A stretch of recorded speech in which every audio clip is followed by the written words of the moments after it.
This episode is brought to you by the Sterling Soap Company. Christmas will be here before you know it, and you know what would make a great stocking stuffer for everybody in your family? Sterling Soap. From bar soap to shave soap, beard balm to lip balm, aftershaves and lotions, Sterling Soap has something for everyone on your list. Check out their seasonal soaps that will complement the scents of your home this holiday season. And they're more than just soap. They also have a full line of coffee straight from the Sterling Roastery. Find their full line of products at sterlingsoapcompany.com. Are you a hockey fan? Then you'll love Eric Zweig's new book, Hockey Hall of Fame True Stories 2. It's a treasure trove of untold tales, bizarre incidents, and captivating trivia that will leave even the most devoted puckhead astounded. The intense rivalries, epic showdowns, and historic clashes that shaped the NHL's early years, it's all in there. Zweig uncovers the true stories that helped shape the sport, ensuring that you will never look at hockey the same way again. Check out Hockey Hall of Fame True Stories 2 on Amazon or wherever fine books are sold. Hey, and welcome back to This Day in Sports History. This is Steve White, your concierge, pointing you in the right direction for all the great moments in sports. It's November 27th, and on this day in 1994, Dan Marino pulled off the fake spike. This was the 7-4 Miami Dolphins in the Meadowlands against the 6-5 Jets. While the Dolphins were firmly in the playoff picture, the Jets were on the outside looking in, but a win against Miami would put them right back in the mix. The Jets built a 17-0 lead before Miami could get their offense moving toward the end zone. But a couple of Marino to Mark Ingram touchdowns in the third narrowed the margin. But Jets quarterback Boomer Esiason hit Johnny Mitchell for a scoring strike for the second time of the day, and the Jets were back up 24-14 heading to the fourth quarter. Esiason had trouble throwing to his own receivers in the final 15, throwing a pair of picks. The first one led to another Marino to Ingram hookup, and the lead was just 3. After the second pick, the Dolphins were driving with 42 seconds left in the game. Let's pick it up there with a call from that day's NBC broadcast with Marv Albert and Paul McGuire. Second down and one at the 18-yard line, and Marino completes inside the 10, has a first down. Ingram again, stopped by Glenn. Marino's trying to get everybody on the line of scrimmage. Now, he still has one timeout. They'll save that for the field goal if they have to. We are seeing another spectacular effort by Marino, who fires. Touchdown! You know what the Jets are thinking?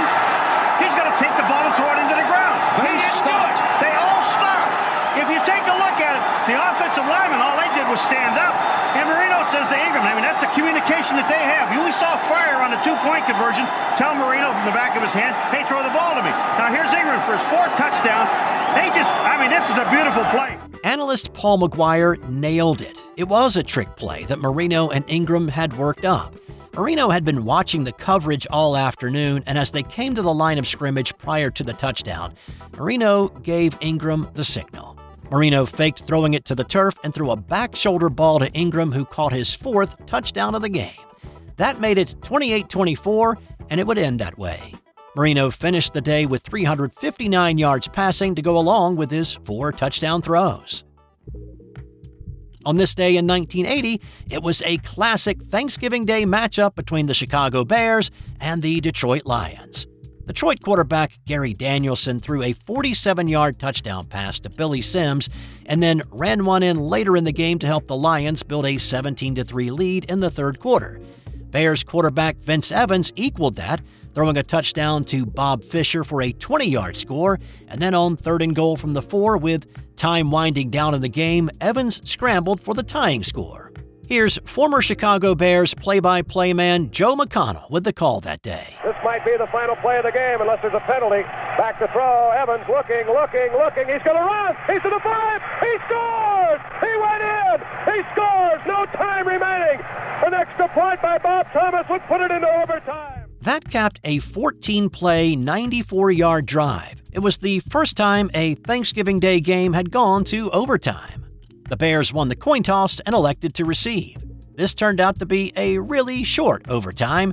Here's Joe McConnell again. We're underway here in overtime. Davy Williams at the 5, to the 10, to the 15, to the 20. He breaks through to the 25, to the 30. Coming to the near sideline. He's to the 40. He's to the 50. Down the sideline. He's to the 30. He may score. He's going to win it. A kickoff return by Davy Williams. 95 yards. And the Bears win it in unbelievable fashion.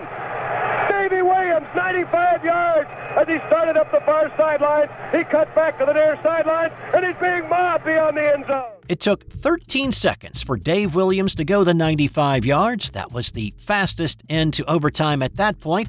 The 2012 Denver Broncos bettered that when Tim Tebow hit Demaryius Thomas for an 80-yard touchdown on the first play of overtime against the Pittsburgh Steelers in 11 seconds.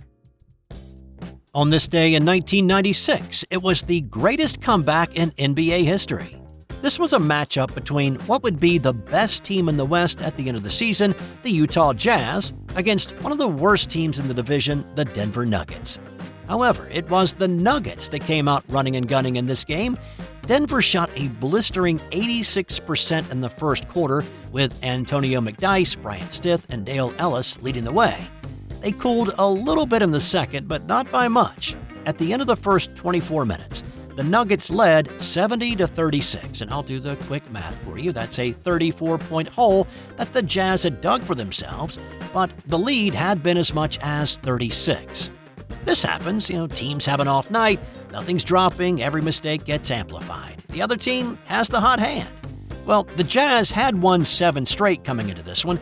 They had Karl Malone and John Stockton, Jeff Hornacek, and Brian Russell. They had the firepower. They just needed to see if they could find some ammo.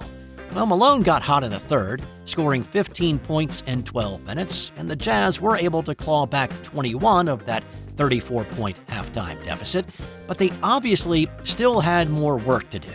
Malone kept pounding. Hornacek kept shooting, and even Chris Morris got in on the action, burying 2 unlikely threes, his first 2 of the year. But most of the damage was done inside. The Jazz outscored the Nuggets 31-6 in the paint in the final 24, and when John Stockton buried a 3, the comeback was complete. They had erased a 36-point hole and took a 98-96 lead. The Nuggets still had some fight left in them. Bryant Stith hit a three-pointer of his own to put them back up again, but Hornacek played some sweet string music from beyond the arc, and Brian Russell put the exclamation on the night with a dunk to give Utah the 107-103 win. The 36-point comeback is still the largest in NBA history. Are you a hockey fan? Then you'll love Eric Zweig's new book, Hockey Hall of Fame True Stories 2. It's a treasure trove of untold tales, bizarre incidents, and captivating trivia that will leave even the most devoted puckhead astounded. The intense rivalries, epic showdowns, and historic clashes that shaped the NHL's early years, it's all in there. Zweig uncovers the true stories that helped shape the sport, ensuring that you will never look at hockey the same way again. Check out Hockey Hall of Fame True Stories 2 on Amazon or wherever fine books are sold. On this day in 1926, it was one of the biggest football upsets in college football history as Carnegie Tech surprised mighty Notre Dame. The Irish were not used to losing in 1926. They were 8-0 and had only given up 7 points all season. Head coach Knute Rockne was so sure that his team would beat Carnegie Tech that he didn't even go to the game. Instead, he was in Chicago at the Army-Navy game being played that day at Soldier Field. Now, I looked into why exactly he was at the Army-Navy game and not with his team in Pittsburgh. And the only thing I could come up with is that if Navy beat Army and Notre Dame beat Carnegie Tech, then those two could have possibly met in the Rose Bowl playing in a championship game, and he was there to scout the midshipmen. And so that's maybe the reason why he was not with his team. So instead, on the sideline for the Irish at Forbes Field was assistant coach Tommy Mills. There was also word that Rockne was going to keep his first stringers in South Bend to keep them fresh for a trip to the West Coast the following week, but he backed out of that. And what the plan turned out to be, though, was to play the backups in the first half and then bring the first-teamers on in the second half and run roughshod over the Tartans. But that plan did not work out so well. Instead, the Tartans hung 2 touchdowns on the second squad to give them a 13-0 halftime lead. When the first team guys came back on the field in the second half for the Irish, well, things didn't get any better. In fact, they got worse. A couple of drop-kick field goals made the final score an amazing 19-0 for Carnegie Tech. Rockne regretted his absence and his hubris, and it cost his team a possible Rose Bowl experience. The game that Rockne saw was a 21-21 tie that cost Navy a shot at the title as well. Instead, it was Stanford and Alabama who wound up playing for the national championship in the Rose Bowl.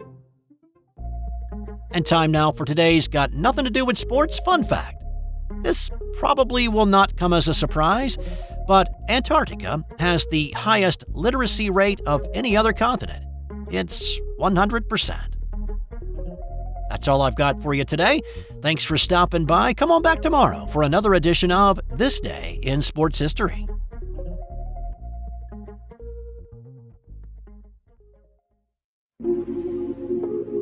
This has been an original Thrive Suite production. Hey there, sports history fan. This is Arnie Chapman, a.k.a. the Football History Dude, and I hope that you enjoyed this recent episode presented by the Sports History Network and were able to learn some good old-fashioned sports history knowledge nuggets. I started the Sports History Network back in 2020 with the mission to help podcasters find a community of like-minded sports history nerds, as well as helping aspiring podcasters to start their own shows. We have a little bit over 30 shows on the network right now covering all sorts of sports history, but as far as I'm concerned, we're just at the toothpick in the ocean moment, that can't even figure it out because there's so much more coming. We wanted to create the ultimate headquarters for sports yesteryear, starting with Podcast Network and our website, but we're going to continue to move into other mediums as well. And here's the cool part, because we want you to be part of our team. So if you're interested in starting your own podcast, or maybe being a guest on one of our shows, or who knows, maybe even writing an article for us over on the website. Seriously, all you gotta do is reach out to us on the contact page over at sportshistorynetwork.com. You can be as technologically savvy as a Neanderthal tapping on a stone trying to figure out this whole hieroglyphics thing back in the day. Again, it doesn't matter, because even if you don't understand the whole podcast space, we have a production team that can pretty much help you out with doing everything. All you gotta do, head over to sportshistorynetwork.com, head to the contact page, fill it out. That message goes right to me, and I'll reach out to you as soon as I can. But for now, dude, I'm through if you're through.